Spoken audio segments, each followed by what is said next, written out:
Nous voici de nouveau pour un nouveau numéro de votre rubrique L'entretien du jour. Aujourd'hui, nous recevons Shakirou Lawani. Il est ingénieur agronome à la retraite, présentement consultant champ-école des paysans à la FAO. Voilà, avec lui, nous allons parler manioc, nous allons parler culture de manioc et tout ce qui entre en ligne de compte pour réussir la culture du manioc. Et étant donné que nous sommes au Bénin, nous parlerons du cas du Bénin. Alors, Monsieur Shakirou Lawani, bonjour. Bonjour. Vous êtes très bien placé puisque vous êtes consultant des champs-écoles à un paysan dans ce domaine. Les champs-écoles des paysans, en quoi est-ce que cela consiste? Comment est-ce que cela fonctionne? Merci. D'abord, le champ-école des paysans, c'est une école dans le champ qui n'a pas de table, ni de banc, ni de tableau. C'est une école où les producteurs se retrouvent une fois par semaine pour discuter des problèmes qu'ils ont entre eux, aidés par des facilitateurs que nous formions avant de les lancer sur le terrain pour les aider à résoudre leurs problèmes. Donc c'est une école participative. Donc dans le cadre du manioc, nous avons vu chez les paysans, puisque c'est par rapport à leurs problèmes que nous cherchons des solutions pour eux. On veut le programme africain de manioc et d'igname veut créer un lien entre les producteurs et les acheteurs, les petits producteurs. Donc, ils ont expliqué que la production du manioc baisse de jour en jour. Or, on veut les amener à partir du manioc faire le gari sohui pour vendre tant à l'intérieur qu'à l'extérieur du Bénin. Donc c'est pour cela que la FAO, nous connaissant comme spécialistes en champ-école des paysans, ils nous ont fait appel et nous sommes partis pour former ces paysans-là. Est-ce que vous pouvez nous dire déjà où se situe le champ-école?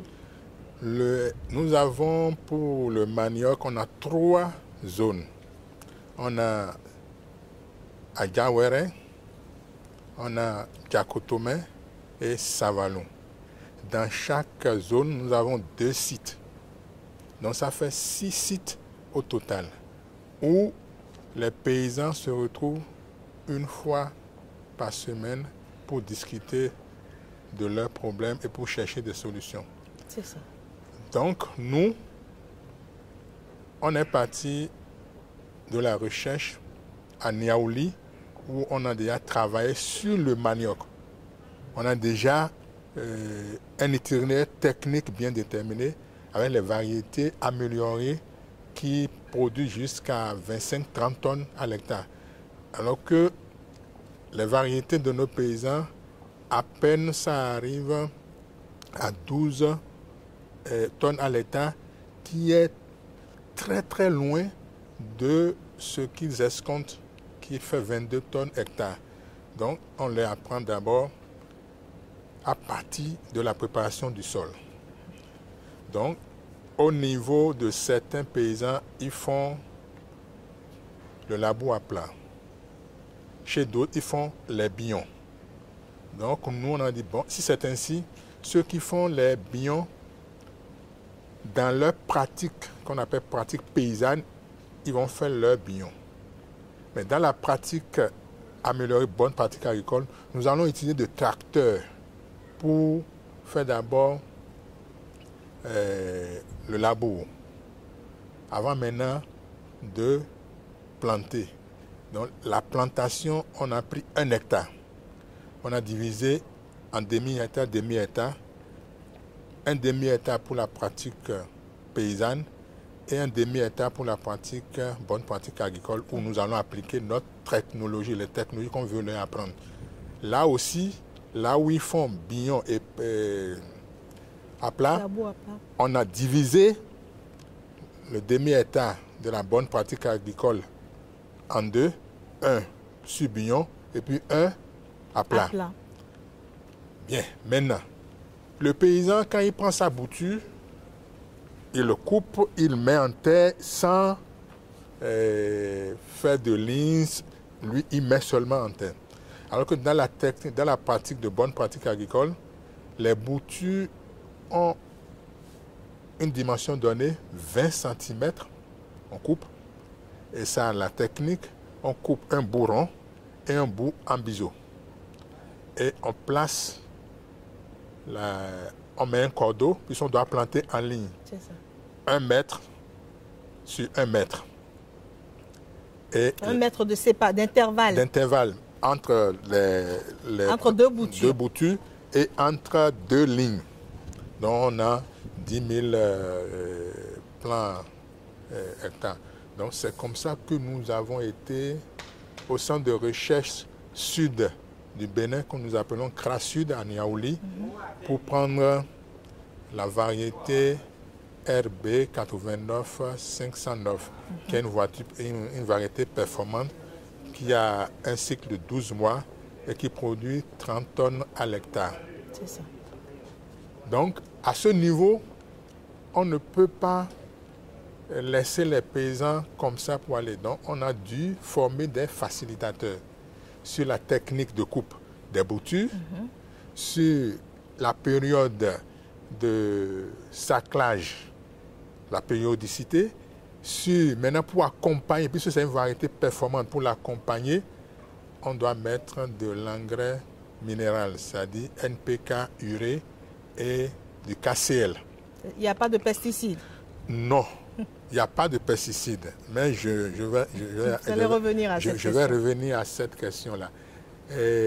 Nous avons appris aux facilitateurs qui sont pour la plupart des techniciens agricoles. On peut trouver même des ingénieurs, pas mieux, parce qu'aujourd'hui, il n'y a pas d'emploi. Donc, quand il y a quelque chose, bon, les gens, ils viennent et puis on les forme. C'est ça.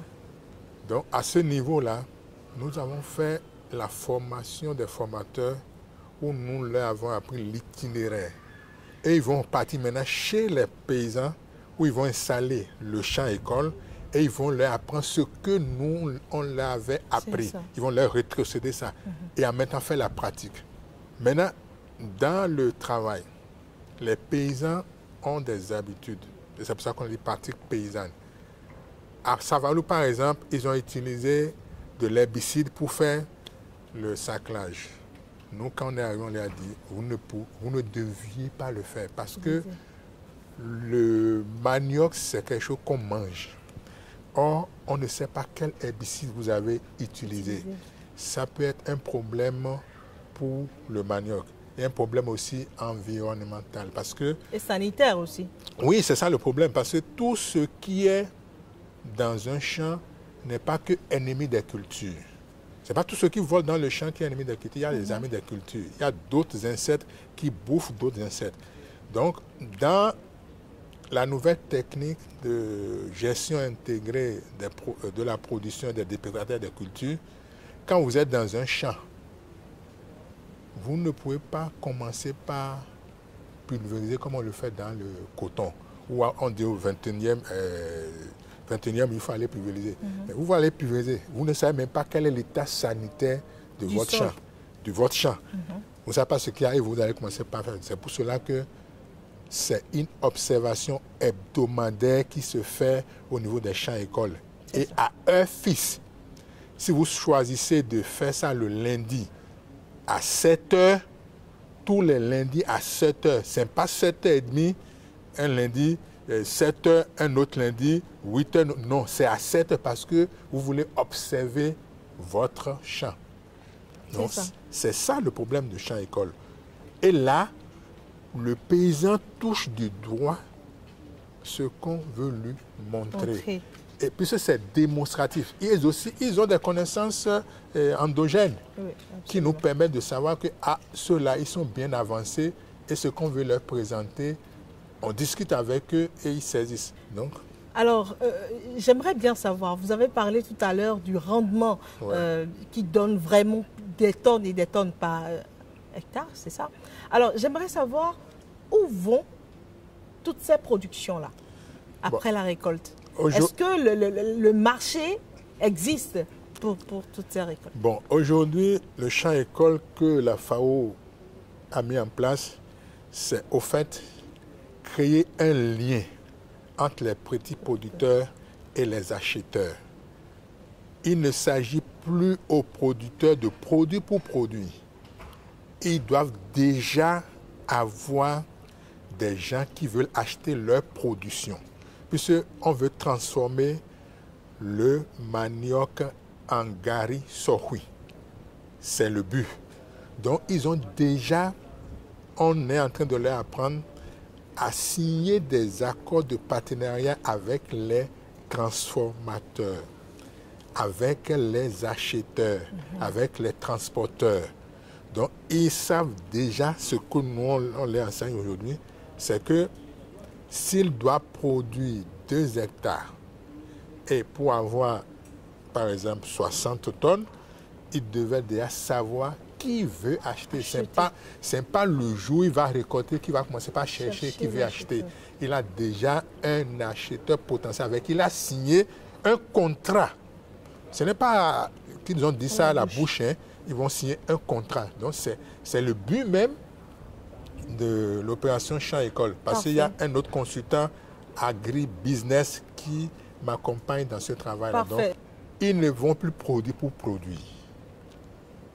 Le transformateur qui fait le gari sohui, c'est qu'il a un paysan X dans un village Y qui doit lui fournir tel nombre de tonnes de chocolat. Donc le jour où il veut récolter, lui vient pour chercher et il lui a remis son argent ou bien il a déjà même payé un acompte, une partie pour que le paysan puisse travailler. Parfait. Donc il n'y a pas question. Avec le champ école, il n'a plus question de ma récolte est restée dans ma main. Non. Parfait. Il récolte, celui qui veut prendre est déjà là, il prend. Il s'en va avec. Merci beaucoup. Merci beaucoup, M. Chakirou Lawani.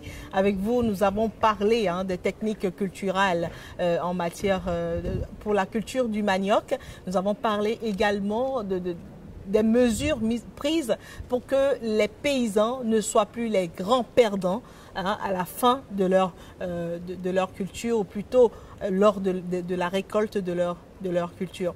Merci beaucoup pour tous ces détails que vous venez de nous donner. Nous avons eu du plaisir à vous avoir avec nous sur Sika Télévision. Merci. C'est la fin de votre rubrique L'entretien du jour. Merci pour votre aimable attention, mesdames et messieurs. À la prochaine.